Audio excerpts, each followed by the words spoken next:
Kita berdoa. Bapa yang sungguh baik, dalam nama Yesus yang mengerti alam pemikiran kami mau syukuri itu Tuhan. Sesederhana apa kami memahami kerajaan-Mu, sesederhana itu Tuhan Yesus mengajari kami. Malah dengan bentuk perumpamaan-perumpamaan pun anak-Mu Yesus Kristus menghampiri kami, menghampiri murid-muridnya, agar kami dengan mudah untuk memahami Injil Kerajaan Allah yang dititahkan, yang diajarkan oleh anak-Mu Yesus Kristus dalam hidup kami ini. Berfirmanlah Tuhan, perdengarkan sabda-Mu, agar itu yang sungguh-sungguh menata kehidupan kami. Dalam nama Yesus kami berdoa. Amin. Firman Tuhan buat kita di akhir pekan ini terambil dari Injil Markus pasal 4 ayat 2a, dikatakan, dan dia mengajarkan banyak hal dalam perumpamaan kepada mereka. Dan dia mengajarkan banyak hal dalam perumpamaan kepada orang-orang banyak. Pernah Yesus menjelaskan kepada murid-muridnya mengapa dia mengajarkan dengan cara memberi perumpamaan-perumpamaan kepada orang-orang lain, kepada orang-orang banyak ketika dia masih melayani.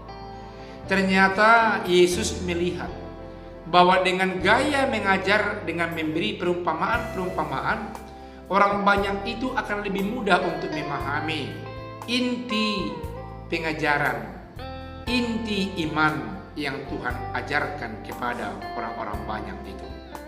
Kalau dia sebagai orang penggembala, Yesus menghampiri mereka dengan kebiasaan-kebiasaan gembala. Kalau dia penjala ikan, Yesus memberikan perumpamaan-perumpamaan yang terkait dengan penjala-penjala ikan.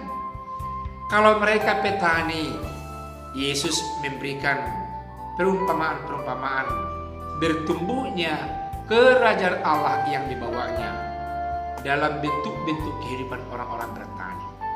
Demikian Yesus lembutnya, demikian Yesus berhikmatnya, demikian Yesus memiliki ilmu sosial yang luar biasa dalam kehidupannya, dalam rangka untuk menanamkan iman percaya terhadap Allah Bapa di sorga dalam dirinya ketika itu kepada orang banyak.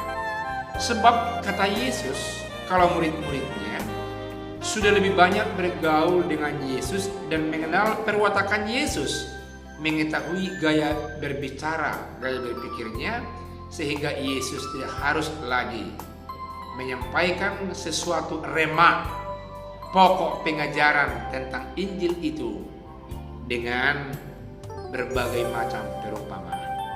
Saudaraku yang kekasih, itu memberikan metodologi kepada kita agar ketika kita juga menghadapi 1000 macam persoalan atau berbagai macam orang yang memiliki watak yang berbeda, atau anak-anak kita yang memiliki selera yang berbeda, mari kita menampilkan bahasa yang sederhana dengan gaya memberikan perumpamaan kepada mereka.